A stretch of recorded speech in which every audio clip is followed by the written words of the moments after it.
Vuelta aquí en No Hay Derecho, lo anuncié antes de irme a la pausa, también más temprano cuando hacían los comentarios, ha venido a visitarnos esta mañana Jorge Nieto, ustedes lo conocen bastante bien, ha tenido un papel como ministro de Estado, tanto en el sector defensa como en el sector cultura, está muy vinculado a la política desde hace muchísimo tiempo, en los últimos años, más desde el análisis, más de la estrategia política, y ha, diría yo, retomado el camino hacia la política más activa, porque ha anunciado, y lo ha hecho ya de manera abierta, que tiene una voluntad y una vocación de participar en las elecciones próximas y lo quiere hacer en el marco de lo que él entiende debe ser una nueva propuesta para un país que, por cierto, ha estado en los últimos tiempos inmerso en una serie de episodios que han sido todos excepcionales y que han terminado en este último momento con la disolución del Congreso de la República, hecho que es particularmente significativo y también, por supuesto, dramático en términos institucionales. No es que no se haya hecho en el marco de la Constitución, pero no es que se cierre un Congreso así nomás de un día para otro en cualquier lugar. Señor Jorge Nieto, qué gusto saludarlo, buenos días. Hola, gracias. Gracias por venir a conversar con nosotros esta mañana. No, gracias por la invitación. Bueno, vamos comenzando recogiendo un poco su reflexión sobre el momento político desde una perspectiva un poco más amplia y comprensiva, ¿no? Ya el presidente de la República disolvió el Congreso, más allá de las disconformidades políticas que puede haber en torno a esa decisión, parece que ya se está encauzando debidamente la discusión más sobre si fue constitucional o no. Pero eso en términos políticos, ¿en qué momento nos pone? ¿En uno más cierto que el anterior? ¿En uno más auspicioso que el anterior? ¿En uno más esperanzador que el anterior?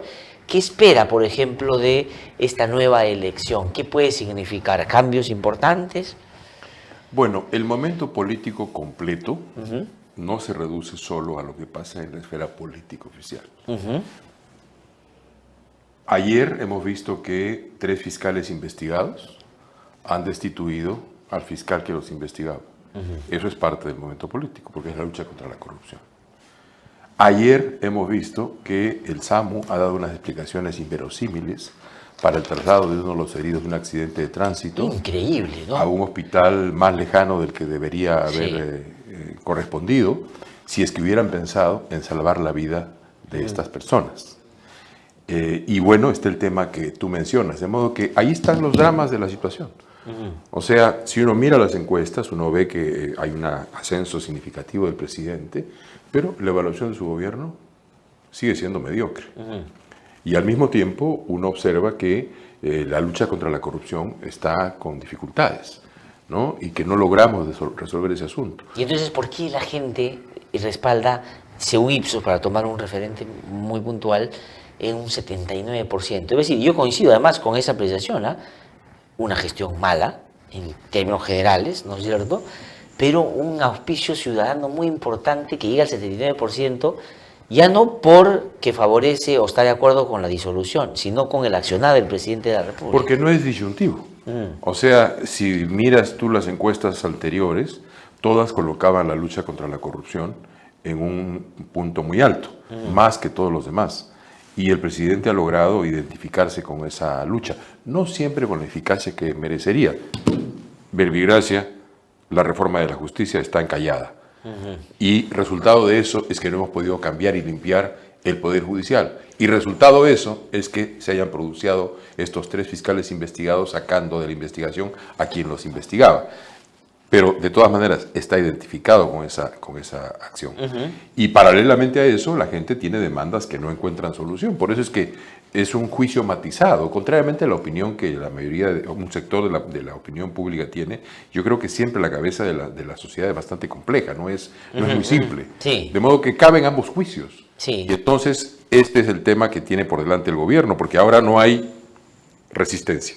De acuerdo. No hay control. Lo cual está mal, porque deberíamos hacer alguna ley de desarrollo constitucional que nos diga qué hacer en estos 4 meses, cuando vuelva a ocurrir, si en el futuro ocurre, una nueva disolución de Congreso.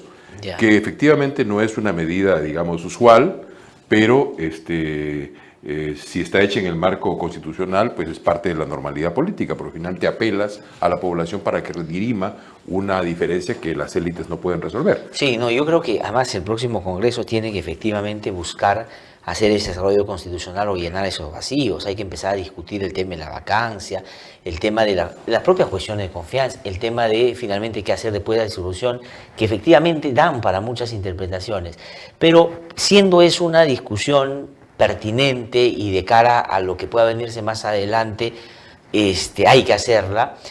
¿Tiene algún temor de que el presidente de la República, con una alta popularidad, con un respaldo ciudadano, digamos, incontrastable en los últimos tiempos, pueda empezar a desvariar en su accionar político, hacerlo más populista, y en su accionar más institucional, jugar ya no solo al borde, sino salirse un poquito de repente para tratar de seguir manteniendo esos límites de aprobación? Bueno, la locura siempre es posible, ¿no? Yo tengo un amigo que vive en Guatemala, Vinicio Cerezo, expresidente, que me decía que debería haber una especie de loquímetro, que los presidentes, como se convierten en los más inteligentes, los más guapos, los más audaces, los mejores, y se los repiten 24 horas diarias, todos los que tienen alrededor, en cierto momento comienzan a despegar los pies del suelo. Pero me parece que en este caso, y yo creo que debe haber mucha conciencia de la precariedad de la situación. Porque es un apoyo que ya ha tenido antes el presidente, ha estado de 60, 65, 68%. Y pero también, pero ha tenido Congreso, y un Congreso que le hacía la vida imposible, ahora no tiene. Sí, por lo tanto, las responsabilidades del Ejecutivo se acrecientan, porque ahora no está enfrentado a nadie más que a sí mismo. Ya, pero usted, digamos, es verdad, pero yo digo, estando de acuerdo, además con lo que le decía su amigo guatemalteco, ¿usted cómo lo ve al presidente ya en el marco de lo que ha sido su actuación política? ¿No? Es un personaje que, claro, ha ido como dando sorpresas en términos políticos, porque se ha ido saliendo como de la caja y buscando una alternativa que finalmente miren a dónde nos ha llevado. ¿Lo ve eso? Él ha dicho al Comercio hace unos pocos días: yo me voy el 2021, no voy a ir a una elección el 2021, voy a usar los decretos de urgencia de manera responsable. Si bien es cierto, la legitimidad y el apoyo popular es importante, pero no voy a hacer un desvarío populista. ¿Le cree usted? No, ya no digo más allá de lo que podría pasar, sino en términos de cómo es el personaje. ¿Tiene por ahí dudas, o sus dudas son más bien por el lado de, a ver, que se ponga a trabajar para ver si realmente mejora su gobierno? Bueno, mire, yo creo que aquí no es un asunto de creer o no creer, es un asunto de correlaciones. Y las correlaciones están dadas de cierta manera. Entonces él tiene, digamos, un apoyo muy importante, pero lo ha tenido ya. Y rápidamente desciende. Y luego habría un espacio de confrontación y volvía a subir, ¿no? Bueno, esa lógica ya no va a existir. Hoy, como digo, y eso es muy importante, está enfrentado a sí mismo, a sus capacidades, a sus competencias y a sus incompetencias. Necesita poner un esfuerzo muy grande para mostrar resultados. Yo he dicho medio en broma que requeriría, digamos, convertirse en un gobierno de consigna odirista. Hechos, no palabras. Exageré, pero digamos hechos necesita. Reconstrucción, seguridad, salud. Esto del SAMU del día de hoy, la explicación que han dado sobre este muchacho y sobre por qué no lo llevaron al hospital, y ninguna explicación. Y la ministra de Salud, bien, gracias. Es una buena persona seguramente, pero no pasa nada. Ese Estado es el Estado que queremos. Ahora, pero si esa es la descripción de la ministra de un sector tan importante que ni siquiera puede resolver satisfactoriamente un evento tan dramático en Lima, ¿no es cierto?, con consideraciones que son atendibles, ¿tiene el presidente hoy día un equipo competente? Es decir, ¿se ha armado un buen equipo que hay que darle un poco de tiempo para que pueda encauzar bien una gestión ojalá más eficiente? Bueno, él ha elegido un gabinete, digamos, de su absoluta confianza, casi de su entorno personal, ¿no? De su agenda personal. Yo creo que el país es mucho más grande que eso, pero eso es lo que tiene el presidente y con eso tiene que jugar. Él ha elegido ese gabinete y con ese tiene que comenzar a hacer que las cosas funcionen. Yo estoy advirtiendo esto, ¿por qué? Porque es sano para la vida pública que haya un liderazgo fuerte que organice la escena política y que le haga sentir a la sociedad autoridad. Pero ¿qué pasa si ese liderazgo se deteriora? Y no tenemos una opción distinta que permita darle peso a la opinión pública y estructurarla.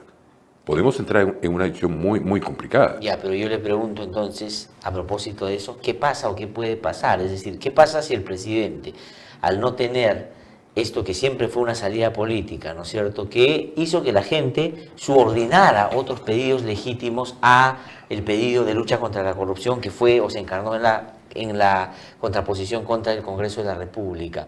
Ya no la tiene. Es decir, el presidente empieza a bajar, no hace una buena gestión. ¿Qué cosa puede pasar en términos concretos? Porque no solo puede bajar su popularidad, porque la gente va a expresar su insatisfacción de distinta manera. Ya de hecho, algunos sectores, inclusive estando de acuerdo con el presidente en torno a la lucha contra la corrupción, ya no lo acompañaban en los últimos tiempos porque había una distancia, por ejemplo, en temas laborales, en temas mineros, en temas de inversiones, en fin, varios. Bueno, ese es precisamente el riesgo que tiene la situación política actual, ¿no es cierto? Y eso se expresará en la elección del Congreso, del nuevo Congreso, porque finalmente van a ser estos 3-4 meses en los cuales va a ir formándose la opinión pública para elegir a los congresistas de ese Congreso complementario. Es evidente, o por lo menos a mí me parece, que no va a haber una gran mayoría en ese Congreso, que es muy probable que tengamos un Congreso de varias minorías más o menos equivalentes, lo cual va a abrir un escenario en el cual se va a requerir articular, concertar, consensuar, para poder hacer las tareas que tú mencionas. Objetivamente, si así va a ser ese Congreso, va a ser un Congreso de salida de una polarización ficticia. Que son sus tareas: acabar lo que ha empezado de lucha contra la corrupción, resolver temas pendientes de la reforma judicial, de la reforma de política y terminar el nombramiento de los miembros del Tribunal Constitucional o hacer el nombramiento de los miembros del Tribunal Constitucional que nos permita tener esa institución en los próximos años. Ahora, teniendo en cuenta el antecedente, que fue una muy severa confrontación con el Congreso, ¿cuál debe ser el rol del presidente que no va a tener, digamos, representación en ese Parlamento? Porque el presidente, ¿a qué agrupación política responde? No tiene un partido, no hay un partido de gobierno en este momento. Bueno, Entonces, no sabemos cuál va a ser el comportamiento del Ejecutivo en relación a esas elecciones. Sí. Yo creo que debería ser distante. No meter las manos en las elecciones, no caer en la tentación de usar el gasto público, particularmente el gasto social, para influir o inducir al voto de la sociedad, abstenerse completamente de eso, de modo que tengamos un ejecutivo realmente imparcial. ahora, a mí me da la impresión de que por ahí va a ir. No lo veo al presidente, a los ministros metiéndose para tratar de tener el Congreso que a ellos les gustaría, porque no tendrían que auspiciar. O sea, digamos, ¿cuáles serían los candidatos del gobierno en una elección de esa naturaleza si los partidos que van a tener o buscar tener una representación, buena parte de ellos más bien no necesariamente están cerca del presidente?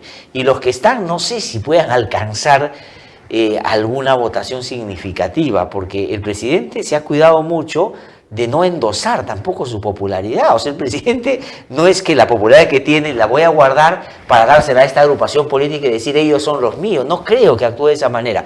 Por eso es que mi pregunta iba por el lado de más bien el papel político.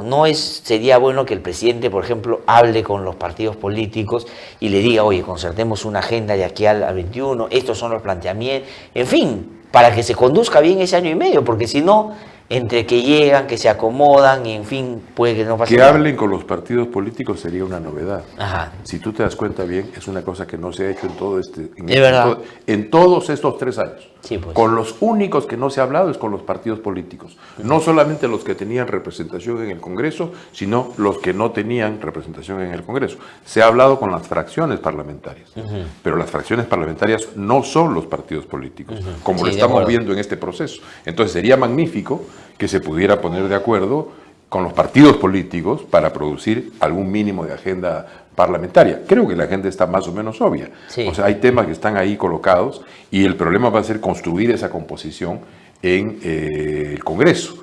Me parece que es una oportunidad excelente para avanzar en la renovación de la élite política, que en mi opinión, desde que se propuso el adelanto de elecciones, es una élite que ha confesado su fracaso. Pero ese es otro tema.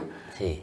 Este proceso de renovación ocurre en circunstancias muy peculiares, porque queremos renovar la élite política, Glatzer, pero lo queremos hacer en el marco de las reglas que nos trajeron hasta esta. La crisis, sí, pues. Entonces tenemos ahí una severa dificultad y creo que todos los actores particularmente aquellos que quieren hacer las cosas diferentes, estamos enfrentados a este problema.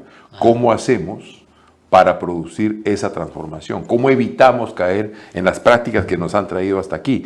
¿Cómo tenemos una presencia política y al mismo tiempo no concedemos en materia de principios o de exigencias éticas? Por eso es importante que el Jurado Nacional de Elecciones abra la venta de los kits electorales. Nosotros hemos ido en su momento y nos han dicho que no estaba reglamentada la ley. Luego nos han dicho que no, para inscribirse en nuevos partidos, porque ¿cómo va a haber renovación de la élite política si no permiten que se inscriban nuevos actores políticos? ¿Cómo? No, porque ya usted ha escuchado argumentos, y algunos lo han hecho aquí en el programa, de que están viendo si participan o no en esas elecciones justamente porque no hay la obligación, porque no pierdes la inscripción si no participas, cosa que la reforma ya más bien cambió, pero no se aplica, ¿no? Pero, ¿qué cosa va a pasar en ese proceso electoral, en esas consideraciones? ¿Cuál es su intuición en términos de lo que puede venirse? Esa representación de año y medio, ¿qué va a tener? ¿Algún cambio positivo va a haber? El resultado me parece que será una elección con un parlamento de varias minorías, no de una mayoría significativa como la que hemos tenido hasta hace poco y que ha generado la crisis que estamos viviendo. Crisis que, por otra parte, si es que hubiera habido un comportamiento diferente de los actores, no habría terminado donde ha terminado, porque ha terminado exactamente donde han terminado todas las crisis anteriores, cuando ha habido Congreso de un color y Ejecutivo de otro color. O sea, no hemos aprendido mucho en términos de construcción de salidas distintas a la confrontación. Ahora, pero digamos, sí, con una cuestión que hace que esta escena sea particular, y es que aquí ha habido una disolución del Congreso. En las otras, digamos, lo que ha habido es una elección que ha dado cuenta de efectivamente el rechazo a través del voto, o en fin, la configuración, digamos, mayoritaria en contra de él que gana el Ejecutivo. Me refiero a las circunstancias en las cuales hubo un Ejecutivo de un color y un Congreso de otro. Todas terminaron en golpe de Estado, todas. Sí. Todas terminaron en crisis constitucional. Esta también. Sí. Pero en el marco de la Constitución, según mi punto de vista. No, sin duda. Forzadamente, porque la figura apelada no existe propiamente, pero puede entenderse que en el marco de la Constitución. En todo caso, eso es un tema que está colocado ante el Tribunal Constitucional y tendrá que resolver lo que tenga que resolver, de acuerdo a Constitución. Y ahora, y en términos ya más personales, usted, señor Jorge Nieto, ¿cuál es la perspectiva de su participación, por ejemplo, de cara al 2020? Porque eso es lo que están discutiendo ahora los partidos, es decir, si van a participar ahí o esperan al 2021 para ya la elección general. Nosotros estamos tratando de auspiciar la presencia de jóvenes, hombres, mujeres en las listas de los partidos políticos y conversando con alguno en particular para poder auspiciar este ingreso de personal nuevo a la vida política nacional. No solo jóvenes, hombres o mujeres, también personas que tengan un comportamiento distinto en la vida pública y en ese sentido sean nuevas, porque lo que queremos es marcar distancia con lo que ha habido hasta ahora. Tocqueville dice en uno de sus libros que es más fácil pelearse con las viejas generaciones que comportarse distinto que ellas. Bueno, nosotros queremos comportarnos distinto que lo que ha habido antes en la vida política nacional. Y entonces ahí estamos. ¿Con qué nos enfrentamos? Con que tenemos que hacerlo a través del viejo sistema de partidos. Ahora, pero yo creo que el momento requiere también, si bien es cierto, además yo auspicio la renovación, el cambio, la juventud, pero también la experiencia, en términos de que a mí me parece que lo que está pasando con algunos partidos que están viendo con desdén esta elección porque es de año y medio y que más bien había que esperar la otra que es de 5, es un error, porque este año y medio puede ser central justamente para que el 2021, año del Bicentenario, lleguemos de mejor manera, digamos, a ese proceso electoral. Porque va a depender mucho del comportamiento de ese Congreso y de lo que haga o deje de hacer Vizcarra para ver cuál va a ser el debate del 21 en ese proceso electoral. Pero en mi caso no hay ningún desdén para mirar el proceso electoral del 2020. Hay el reconocimiento de realidades que están allí. Sí. Yo veo el 20... Veo el 21 y veo el 22. Tenemos 3 elecciones sucesivas. El 20 de Congreso complementario, el 21 de presidencial y de Congreso de 5 años, y el 22, tan importante como el anterior, de alcaldías en todo el país y de gobiernos regionales. Con lo cual, si hacemos bien las cosas como sociedad y como políticos, podemos producir una renovación significativa de la élite política en todo el país. usando como fuerza la indignación de la sociedad con tanta corrupción. Ahora, que creo que se va a expresar en este proceso. Ahora, en las elecciones municipales y regionales, sobre todo en las regionales, me parece que sí ha habido un cambio bien importante en términos de la representación, ¿no? Porque, por ejemplo, en Lima Muñoz me parece un caso bien interesante. Lo que está pasando con Acción Popular es muy interesante, ¿no? Tienes a Mesías Guevara en Cajamarca liderando los gobiernos regionales, tienes al alcalde de La Molina liderando, digamos, la asociación de alcaldes y varios presidentes, creo que son 4 o 5 en distintas zonas del país, con actorías nuevas o con actorías que ya algunas no pueden ser tan nuevas en política, pero que recién han tenido la posibilidad de acceder a un cargo público. Es decir, si hay un movimiento regional bien interesante, del cual me parece que el propio Vizcarra es de alguna manera un ejemplo, ¿no? Bueno, eso hay que profundizarlo. Hay que darle forma, hay que darle curso, hay que hacer que no solamente haya, digamos, un mejor comportamiento ético de los actores políticos, sino también una mayor capacidad y una mayor competencia. Sí. El gasto público de las regiones no es bueno. Sí, pues sí. Y el gasto público de los municipios tampoco es bueno, como tampoco es bueno el del gobierno central. Entonces, no basta, digamos, la indignación para las autoridades políticas del Estado. Es necesario también la competencia. ¿Para qué? Para que esas autoridades, ese Estado, actúe conforme las demandas de la gente. Como lo vengo diciendo yo, un Estado que sienta lo que la gente siente y actúe en consecuencia. Ahora, usted va a ser candidato de todas maneras a la presidencia de la República el 2021. Estamos trabajando en eso. No, pero digamos, esa es la idea, esa es la perspectiva, ¿no? ¿Sí, en eso estoy trabajando, lo Ahora, digo con toda claridad. Pero insisto en qué podemos esperar el 2021, ¿no? Va a depender mucho de lo que haga este Congreso complementario y lo que haga Vizcarra, porque si Vizcarra y el Congreso logran, por ejemplo, en el marco no de repente de la convicción, pero sí el acuerdo político más pragmático, sacar adelante 3 o 4 cosas: elección del nuevo Tribunal Constitucional, quitar el blindaje a los corruptos, reforma política y reforma judicial, ¿no es cierto?, en términos estrictamente de relación Congreso, yo creo que el 2021 pinta mejor para un debate más de continuidad, de cambios, de seguir en reformas.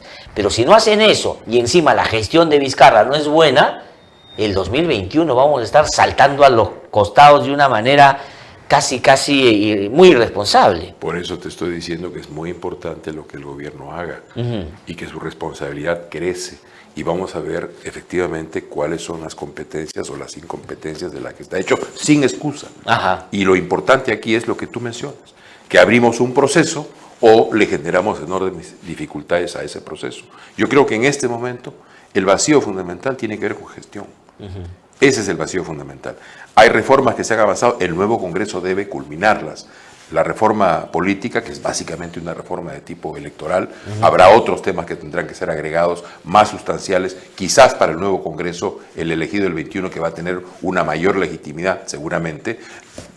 Apoyar, fortalecer, hacer lo necesario para que esta reforma judicial no esté atorada y no tengamos a investigados tomando decisiones contra quien los investiga, y al mismo tiempo resolver el tema del Tribunal Constitucional, que me parece que es una tarea que está allí, con transparencia, con la posibilidad de que la sociedad ausculte a los candidatos, los vea al revés y al derecho, de modo que tengamos un Tribunal Constitucional probo y competente. Sí, y en el caso suyo, ¿cuál es, digamos, diría, la diferencia sustantiva en términos de lo que hemos tenido, en tanto hay una representación política, claro, bastante ahora deslegitimada, producto de la propia actuación de quienes la encarnaron, ¿no?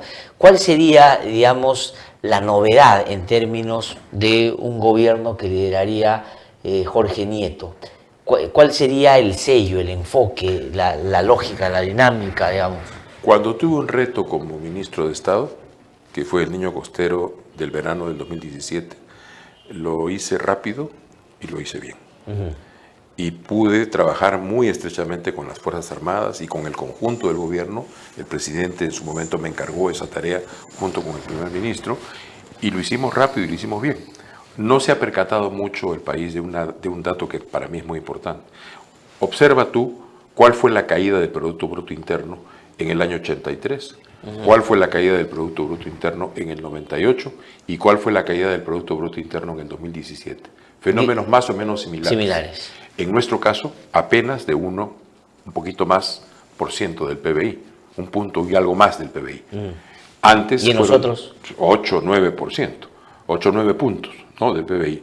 Entonces, ¿eso habla de qué? Habla de una reacción rápida, y al mismo tiempo una reacción que atendió al último ciudadano o ciudadana de este país que necesitó ayuda. Y en segundo lugar, cuando en algún momento yo no estuve de acuerdo con las decisiones que tomó el presidente con el cual estaba trabajando, se lo dije y presenté mi renuncia. Es decir, atornillado al cargo no estaba.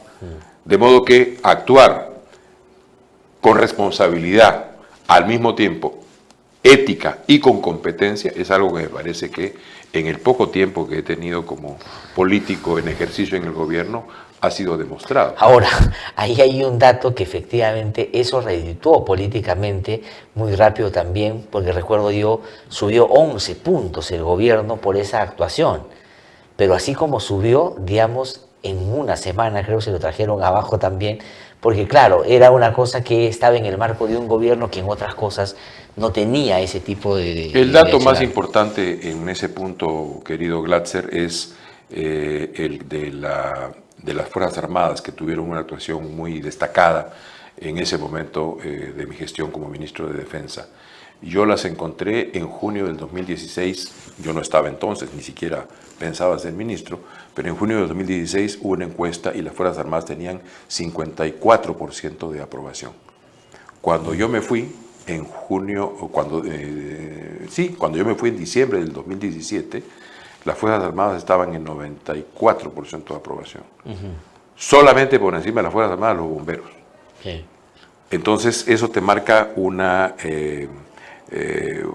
dato consistente de cómo fue reconocida una gestión y un equipo de gente que pudo mostrar su trabajo. ¿Y con quiénes, digamos, va a ir Jorge Nieto? Porque eso es lo que hay que preguntar. Hoy ya no basta, uno puede tener al gestor, puede tener a la persona decente, pero tiene que mirar quién está en el entorno también. Sí, estamos trabajando con gente en varias áreas. Yo preferiría no dar nombres en este momento. Hay gente que está trabajando, hay gente que cuida, digamos, su presencia profesional, pero y además estamos trabajando con profesionales de distintas generaciones, gente de 28, 30 años, gente de 38, 40 años, o gente que ha tenido ya responsabilidad de gobierno. En su momento se sabrá, en su momento se conocerá. Estamos trabajando seriamente, estamos estructurando un plan de gobierno, lo estamos haciendo con mucha pertinencia. No queremos hacer un chocolateo de acuerdos que todo el mundo toma en ciertas instancias, más objetivos que Naciones Unidas nos marca. No, queremos hacer un plan de gobierno para el país, para encarar realmente los problemas del país. Ahora, pero ya se ha definido la agrupación política con la que va a ir, porque digamos, tampoco ahí es que hay mucho tiempo. Ya hay un proceso electoral que es el 26 de enero, las inscripciones hacia mitad de noviembre tienen que hacerse ya de manera pormenorizada. Pero hablas de dos cosas, Glatzer. Hablas de la elección del 20 y la del 21. No, claro, pero digamos una persona como usted, que digamos auspicia una institucionalidad política, debe estar con la agrupación política con la que tiene acercamiento discutiendo si participa en el 2020 o no. Sí, claro. Y usted ha dicho, no hay que ver con desdén esa, sino más bien hay que tratar de participar. Estamos trabajando en eso, sin Por lo duda. tanto, entonces, ya debería tener nombres claro... no te voy a dar, ahora. Claro con qué agrupación política va a ir. Claro está, pero nombres no te voy a dar porque tenemos que cerrar conversaciones y cerrar tratos. Sería irresponsable. No, pero ¿cuándo es que ya tiene que... Eso es uno, ¿no es cierto? ¿Cuándo va a anunciar el partido con el cual va a ir a los dos procesos electorales o a los tres, citando la del 22 también? Y por otro lado, la pregunta es que si Jorge Nieto va a tener una participación activa, al margen que postule o no al Congreso, al margen, porque es una decisión que tendrá que tomar, si va a tener una presencia pública de respaldo a la lista de los candidatos que promueva ese partido con el cual van a Si cerrar. logramos un acuerdo saludable, si logramos incluir líderes regionales y limeños, que además sean gente de experiencia y de comportamiento ético comprobado, si eso ocurre, por supuesto que apoyaré, participaré, iré, hablaré, gritaré, haré todo lo que tenga que hacer para que esa gente entre al Congreso, porque se trata de impulsar ese proceso de renovación. Ahora, en relación a lo que sigue el 21, bueno, un acuerdo con un partido efectivamente nos posibilita esa presencia, pero yo he dicho con mucha claridad, igual vamos a comprar el kit electoral, porque se trata no solamente de presentar una candidatura, de proponer una oferta de gobierno, sino también de construir un espacio político que le permita tener al país una institución para los próximos 30, 40 o 50 años, política, un partido. Y de cara, y ojalá eso sea posible, porque yo lo que creo es que efectivamente hay que hacer las cosas así, armar partidos nuevos y finalmente con eso buscar renovar el escenario político también. Pero no ha pensado Jorge Nieto, digamos, al margen de la cercanía con el partido, que no sé cuál es, y usted lo hará público seguramente en los próximos días, pero en términos personales, además es una persona que sigue la política, la analiza permanentemente, de pensar en alianzas. Es decir, no puede ser un momento interesante también para decir, oye, ¿por qué no una propuesta que vaya más allá y que busque agrupar inclusive a otros visiblemente relacionados con otros partidos que quieran, digamos, de este nuevo momento generar un escenario pues que haga o dé una mejor representación y ojalá más eficiente? Cuando hemos conversado una vez anterior, te he contado que he estado hablando con varios partidos políticos y yo permanentemente he insistido en el tema de coaliciones, de alianzas, de acuerdos entre 3, 4 organizaciones. Hay mucha resistencia a la idea, pues es parte de la cultura política. Pero ¿dónde ha preguntado? ¿En qué espectro político ha empezado cómo a hacer este planteamiento de manera más directa y formal? Con los partidos con los que hemos hablado. Todos los partidos están colocados en el centro, un poquito hacia la izquierda, un poquito hacia la derecha. Pero su propuesta, ¿qué cosa es más centro-izquierda? Digamos, si uno quisiera definirlo en términos más directos. ¿Qué significa eso? ¿Qué significa eso? Todo el mundo sabe que yo soy un hombre que viene de la izquierda, ¿no es cierto? Ahora, tengo una costumbre un poquito complicada. Me gusta pensar con mi propia cabeza. Entonces, cuando había una izquierda que se orientaba claramente en la línea de acciones armadas, yo dije democracia. Cuando ha habido una izquierda que quería orientarse en contra de la inversión privada, yo dije no. Y ahora estamos en eso también. Entonces, la vida me ha ido colocando en un espacio más bien de reflexión pragmática sobre los problemas de enfrentar las situaciones. He estado en un gobierno como el de Pedro Pablo Kuczynski, muchos me criticaron porque dijeron, bueno, ¿qué haces allí? Pero me sentía cómodo allí y me permitieron hacer cosas, e hice cosas y pude atender a mucha gente durante el Niño Costero, de modo que movernos en un espacio, digamos, ideológico que no tiene muchas definiciones, es casi como ser hincha. Ya, pero digamos, no desde una perspectiva estrictamente ideológica, sino más bien cómo se autodefinen o autoubican, digamos, en el escenario de algunos personajes. Por ejemplo, Guzmán dice que es centro. ¿Ese centro, digamos, le acomoda a usted o ahí? Bueno, cuando yo digo centro, no digo un centro aséptico, que esté distante de todos, que no quiera contaminarse con nada. Cuando yo digo centro... Ya, eso es Guzmán, ¿cree usted? Digo, no sé si será... No, digo... Pues, no lo sé, pero yo no soy eso. Ya. Yo no soy eso. Yo creo que hay problemas en el país, que se requieren cambios en el país, que los cambios tienen que ser muy responsables, que tenemos que cuidar parte de lo que hemos avanzado. Todo lo que hemos logrado tiene que ser cuidado y al mismo tiempo se requieren hacer cambios. Y esos cambios tienen que ser trabajados con los actores que están colocados en la escena política pero por eso nacional. digo, por ejemplo, Verónica Mendoza está más a la izquierda, claramente. Sí, claro, obviamente, ¿no? No, o sea, no, pero hay gente más a la izquierda todavía que Verónica Mendoza y su dilema es cuánto más a la izquierda se va o se queda un poco, no en el centro, pero más pegada al centro. No sé cuáles son los dilemas de la señora Mendoza. Lo que yo sí sé para mí es que cuando me dicen Maduro, yo no tartamudeo. Yo sé que es una dictadura y sé que hay un pueblo agredido, ofendido y que además ha migrado en masa y ha creado la primera crisis humanitaria que tenemos en la región. De acuerdo. Nunca antes habíamos tenido eso. Totalmente de acuerdo. No tenerlo claro es, en mi opinión, tampoco tener muy clara qué cosa es la democracia y cómo nos movemos en ese terreno. Ya, estoy repasando nombres desde la lógica de cómo ellos se autodefinen. Acción Popular es más difícil, no sabemos hacia dónde va a ir las candidaturas del 21, pero Barnechea es más centroizquierda, dice él. Está muy bien. ¿Ah? Está muy bien. Ya, pero digamos, él tiene ya un planteamiento, ¿no? Digamos, así como a Verónica su tartamudeo con el tema de Maduro le hace parecer una opción. Veamos qué reacción popular, ¿no?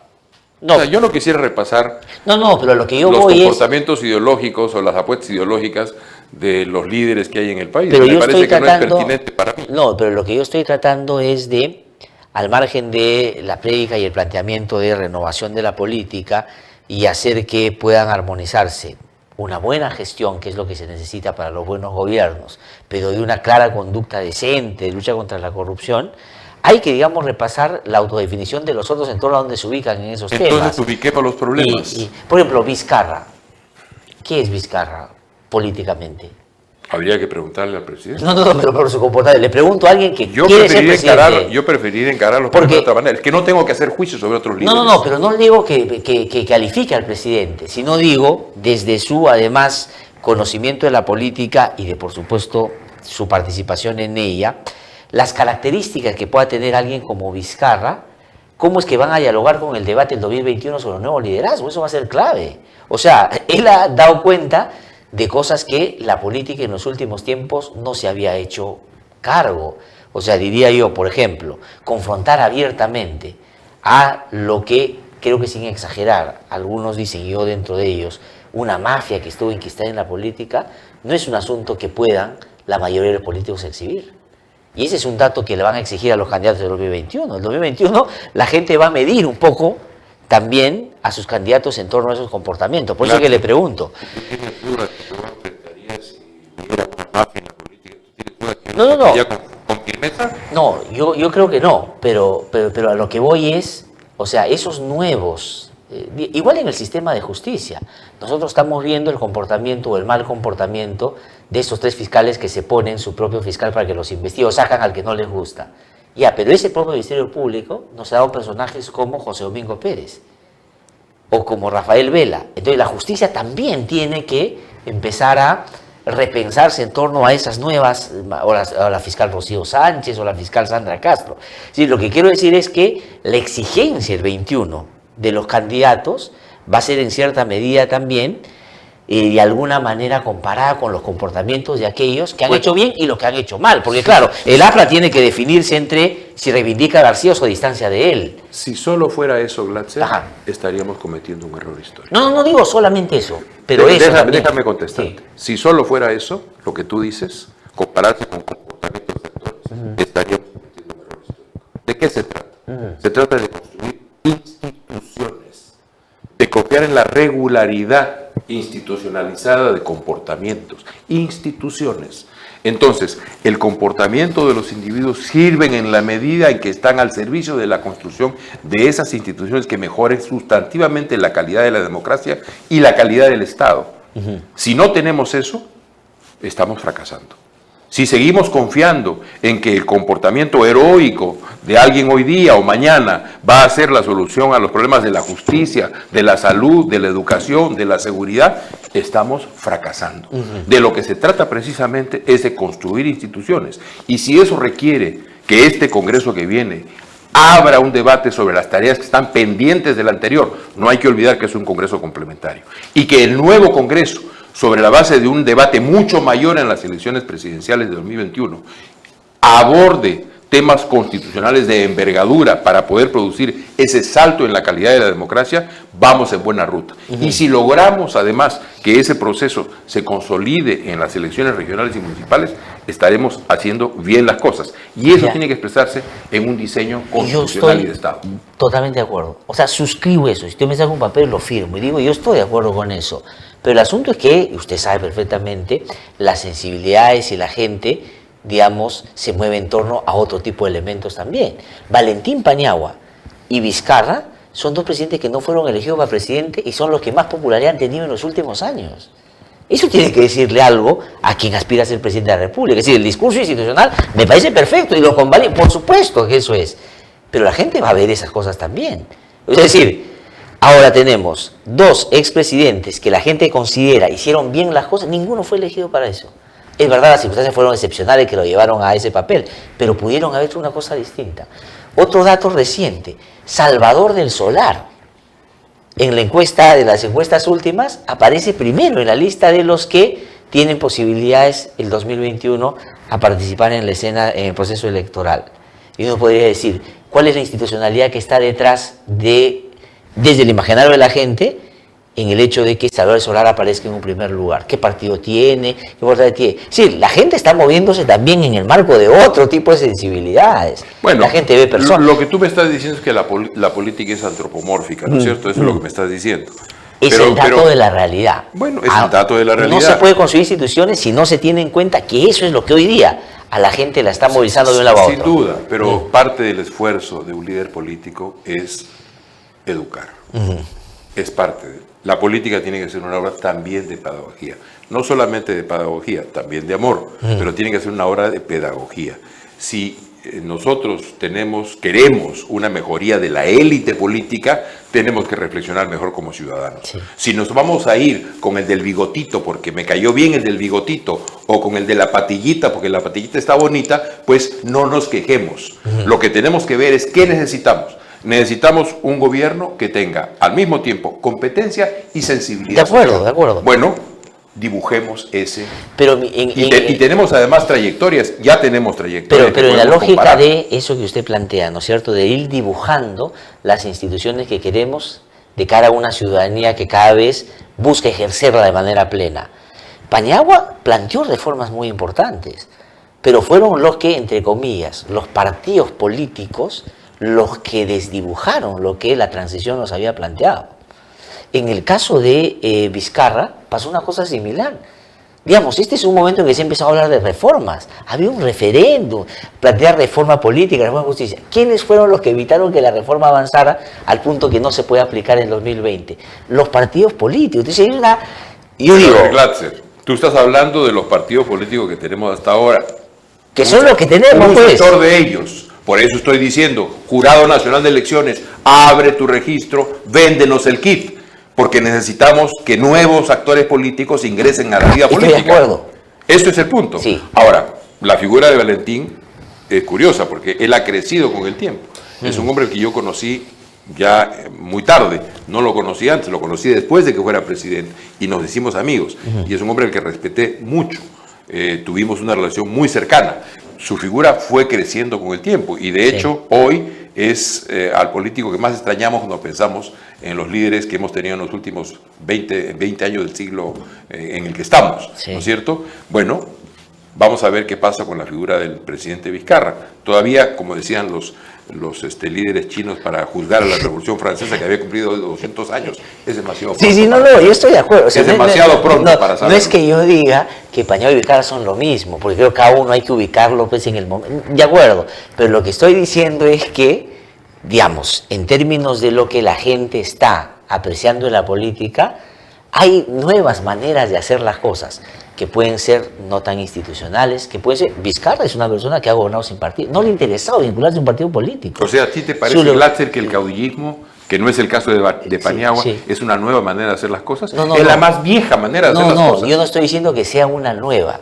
Lo que estoy diciendo es esa, la que hoy día la gente ha respaldado mayoritariamente. Y está muy bien. Y entonces se ha hecho cargo de algo que la gente quería. Lo que hay que hacer es reconducir, y eso tiene que ver con un principio básico del sistema democrático, que es en democracia que se puede tener líderes con alta legitimidad, gestiones eficientes, es decir, la democracia tiene que resolver los problemas de la gente y que se tiene que procurar de cara al futuro construir instituciones y no quedarse solamente en el vínculo emocional y directo con la gente. Ya es importante lo determinante. No, yo estoy de acuerdo con eso. Ya estamos de acuerdo. Pero la política, usted sabe, se discute desde la realidad concreta. O sea, digamos, lo que vamos a elegir ahora, el 2020, es el Congreso probablemente el peor Congreso que hemos tenido. Entonces, eso va a ser determinante. El 2021 vamos a elegir un gobierno, dependiendo cómo termine Vizcarra, un gobierno que no sabemos qué características va a tener. Entonces, creo que... No, pero sí sabemos qué características debe tener. Eso sí sabemos. Tiene que ser un gobierno que restablezca para el Estado el interés público. Es decir, que deje de estar capturado por la corrupción, ¿no? En segundo lugar, tiene que ser un gobierno sensible a las necesidades sociales que existen en el país, que tiene que hacerse cargo de 4 o 5 problemas centrales: salud, educación, seguridad, empleo, reforma económica, que tiene que hacerse cargo de por lo menos 4 o 5 problemas territoriales que el Perú no está viendo como Estado.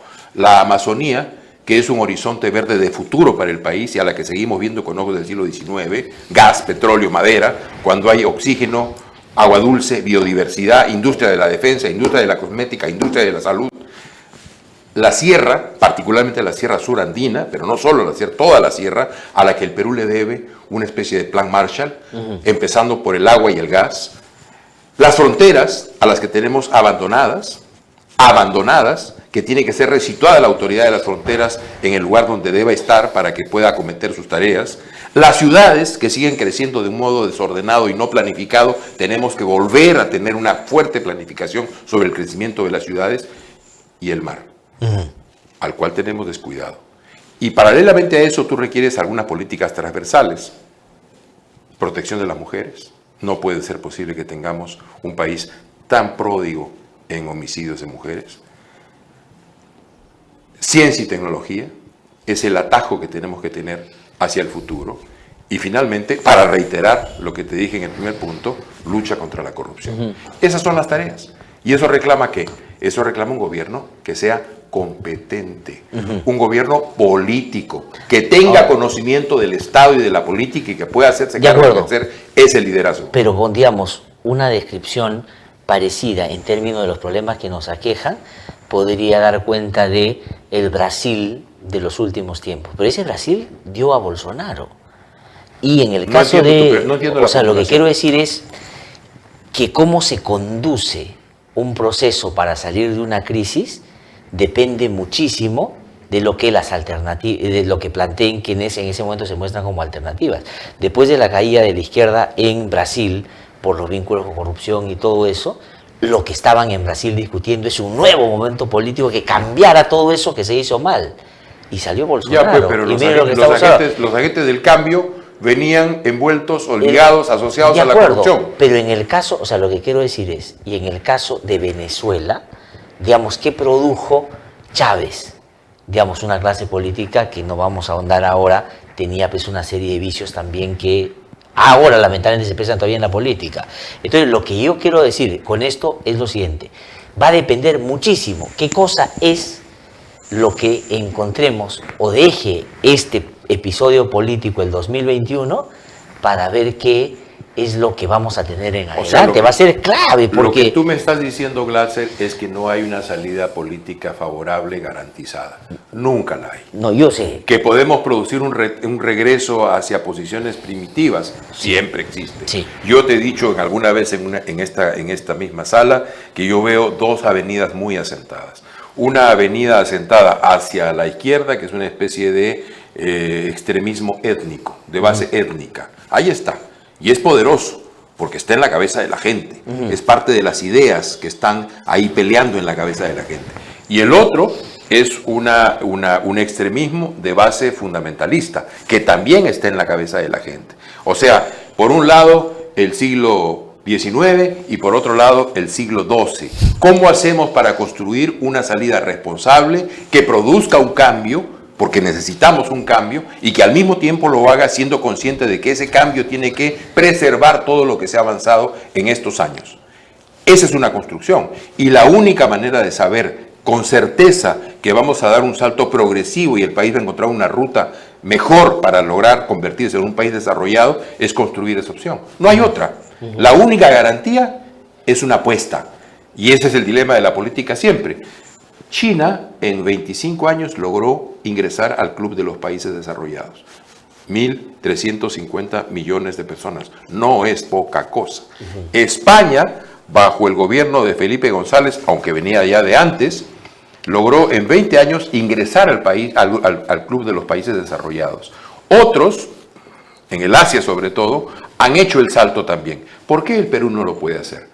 Tenemos 20 años por delante, tenemos una ventaja enorme porque vamos a tener un bono demográfico, población joven en edad de trabajar, podemos dar el salto, pero no está garantizado que lo demos. No está garantizado. Y porque no está garantizado es que tenemos que trabajar en la construcción de una oferta de gobierno y de liderazgo. Entonces, la otra semana sabemos con qué partido va Jorge Nieto. Yo espero que sí. Yo espero que semanas. Sí, para apoyar a esta promoción y esta renovación de la política en esta inmediata elección. Muchísimas gracias por haber venido. No, vamos a seguir conversando, por supuesto. Conversar. Muchísimas gracias, Jorge Nieto, siempre muy interesante. Vamos a estar muy atentos a ver qué pasa el 2020-2021. Ya conoceremos la agrupación política con la que va a participar en este proceso electoral. Voy a una pausa, regreso.